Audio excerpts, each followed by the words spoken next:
Vamos a ver la teoría cinética de los gases, que es una teoría que explica las propiedades de los gases a partir de analizar las propiedades a nivel molecular y luego promediar esas propiedades para un número grande de moléculas.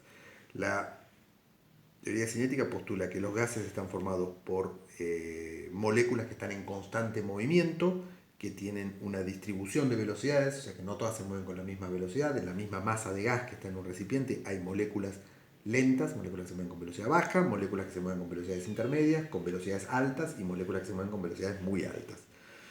Y los choques entre las moléculas o los choques de las moléculas con las paredes del recipiente son choques elásticos, o sea que se conserva la energía cinética.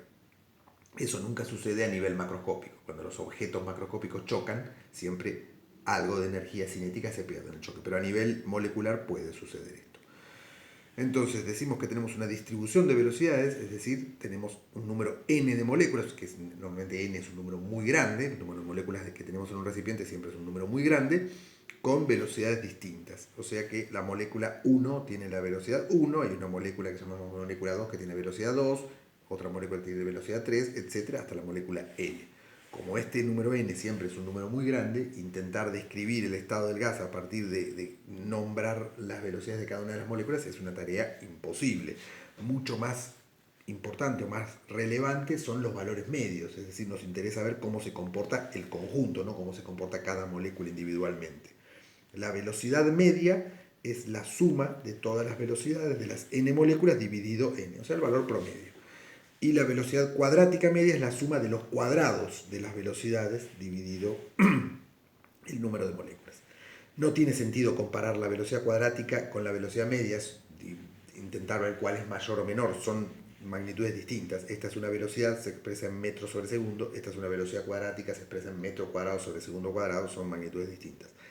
Ahora, si a la velocidad cuadrática media le sacamos su raíz cuadrada, ahora sí va a tener unidades de velocidad, unidades de metros sobre segundo, y tiene sentido comparar con la velocidad media. Entonces podemos preguntarnos, ¿la raíz de la velocidad cuadrática media es igual a la velocidad media? No, no es igual, pero es similar, es un poco mayor. La raíz de la velocidad cuadrática media es un 5 o un 10% mayor que la velocidad media. Bueno, recordamos de física la cantidad de movimiento, símbolo P minúscula. La cantidad de movimiento de un objeto que está en movimiento es un vector, que es el producto de la masa del objeto por el vector velocidad de ese objeto. La segunda ley de Newton se puede expresar en su forma más conocida así, como fuerza igual masa por aceleración, pero también se puede expresar de esta manera. La fuerza es el cambio en la cantidad de movimiento dividido el tiempo que tarda en producirse ese cambio. Bueno, la teoría cinética postula que la presión, bueno, para la presión también se usó el símbolo P mayúscula, no, esto no es la cantidad de movimiento, es presión. Presión es fuerza sobre área, fuerza por unidad de superficie. Bueno, la teoría cinética postula que la presión se debe a los impactos de las moléculas contra las paredes del recipiente. Dijimos que las paredes están continuamente moviéndose, entonces chocan con la pared del recipiente. En cada choque transmiten una fuerza a la pared. Esa fuerza dividido el área de las paredes del recipiente es lo que medimos como la presión. Desde ya que el impacto de cada molécula es muy pequeño, pero como son muchísimas moléculas, el número de choques es muy grande, entonces en conjunto producen un resultado medible.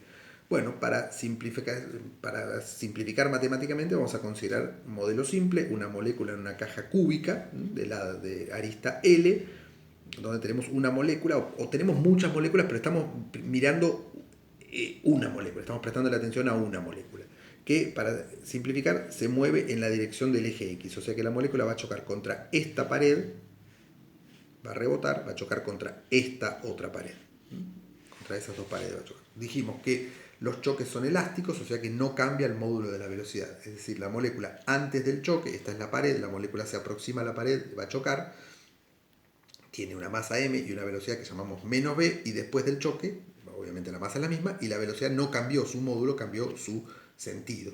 Si el choque es elástico, no cambió la energía cinética. Entonces, la variación de la cantidad de movimiento es la cantidad de movimiento final menos inicial, es m por v menos m por menos v, o sea, 2m por v. Esa es la cantidad de movimiento, el cambio en la cantidad de movimiento de la molécula luego de chocarla con la pared. Y esa es la cantidad de movimiento que la molécula transfiere a la pared, ¿no? El principio de acción y reacción. Si la pared hace una fuerza sobre la molécula hace la misma fuerza sobre la pared. Esa es la cantidad de movimiento que la molécula transfiere a la pared. Y la fuerza dijimos que la expresamos con cambio en la cantidad de movimiento sobre el tiempo, sobre el delta t. ¿Qué sería ese delta t? Dijimos que la molécula se mueve en esta dirección. Choca con esta pared, rebota, y choca con esta otra, rebota y vuelve. Va y vuelve entre esas dos paredes. Si representamos la fuerza que la molécula ejerce contra una pared en función del tiempo, el gráfico sería una cosa así. Durante el tiempo que la molécula está viajando entre las paredes, la fuerza que ejerce es cero. La molécula solo ejerce fuerza durante el tiempo que dura el choque, que es un tiempo muy breve comparado con este otro tiempo que tarda en ir y volver de una pared a otra.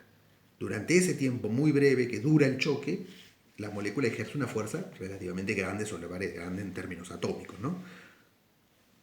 El otro tiempo donde la molécula está viajando entre una pared y otra no ejerce ninguna fuerza, la fuerza es cero. Lo que nos interesa no son estos valores instantáneos, sino lo que sucede en promedio. Son choques, son golpecitos que va dando la molécula contra las paredes. El resto del tiempo la fuerza es cero, pero no nos interesan los valores instantáneos, sino en promedio. Bueno, la molécula choca una vez y transfiere una fuerza a la pared. ¿Cuánto tarda en chocar de vuelta? Bueno, tarda el tiempo necesario para ir hasta la otra pared, rebotar y volver. Bueno, ese tiempo, ese delta t, es 2L sobre B. ¿Sí? O sea, él tiene que recorrer una longitud L más otra longitud L, o sea, 2L, y la recorre a una velocidad V. La distancia sobre la velocidad nos da el tiempo. O sea, en ese delta t la molécula choca una vez y transfiere esa cantidad de movimiento que dijimos que era 2m por v. Entonces ahí tenemos 2m por v es la variación en la cantidad de movimiento y 2l sobre v es el tiempo que tarda en la frecuencia de choques, ¿sí? El tiempo que tarda en volver a chocar de vuelta. Entonces, simplificando el número 2, pasamos, nos queda el v cuadrado arriba, nos queda m por v cuadrado sobre l. Esa es la fuerza que ejerce una molécula sobre la pared. Si ahora consideramos las n moléculas, bueno, nos quedaría, sacando factor común, m sobre l, nos queda la suma de las velocidades al cuadrado, ¿no?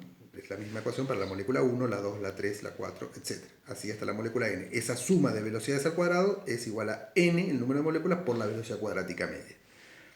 O sea que la fuerza es n por m por la velocidad cuadrática media sobre L. La presión, dijimos que era fuerza sobre área. Entonces esa fuerza va dividida el área. ¿Cuál es el área? L cuadrado.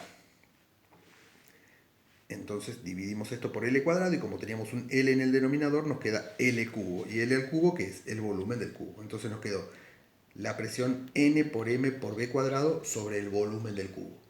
Hasta ahora estuvimos considerando moléculas que se movían solo en la dirección del eje X. Si ahora consideramos las tres direcciones de movimiento, porque en realidad las moléculas se van a mover en las tres direcciones y sus velocidades van a estar equitativamente repartidas en las tres direcciones de movimiento, entonces ahora aparece ese factor de 3 dividiendo. Entonces finalmente llegamos a lo que queríamos. Presión es igual al número de moléculas por la masa de cada molécula por la velocidad cuadrática media sobre 3 por el volumen. Ahí llegamos entonces a una relación entre presión, velocidad cuadrática media, número de moléculas y volumen. Con esa ecuación vamos a trabajar. Esto que hicimos hasta ahora fue una deducción. Una vez que ya tenemos la ecuación, no hace falta que en cada problema que vamos a resolver volvamos a hacer la deducción. La deducción la hacemos una sola vez y para que vean que esta deducción se puede hacer de manera bastante sencilla con conocimientos físicos y matemáticos no muy elevados. Una vez que tenemos la ecuación ya trabajamos con la ecuación. Hay que tener cuidado con las unidades. La presión va en pascales, no en atmósferas ni en torr. El volumen va en metros cúbicos, no en litros. La velocidad cuadrática media va a ser en metro cuadrado sobre segundo cuadrado. N es el número de moléculas, que normalmente va a ser un número muy grande, por supuesto, y m es la masa de cada molécula, la masa de una molécula, expresada en kilogramos. Esta masa va a ser normalmente un número muy pequeño, la masa de una molécula, ¿no?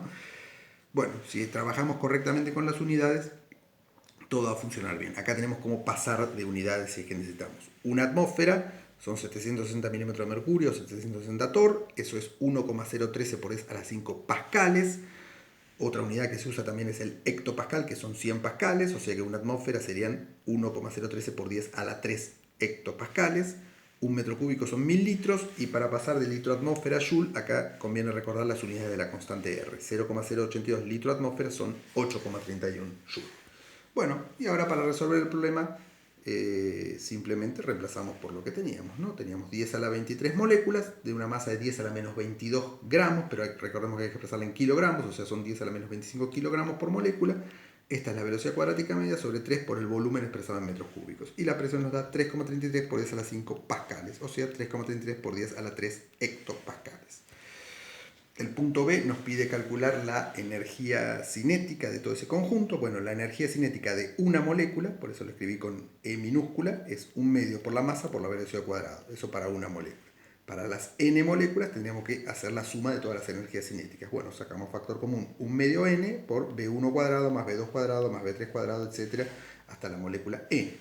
Y eso ya vimos que era esa suma de velocidades al cuadrado es n por la velocidad cuadrática media. Así que nos queda la energía cinética es 1/2 por la masa de cada molécula por el número de moléculas por la velocidad cuadrática media.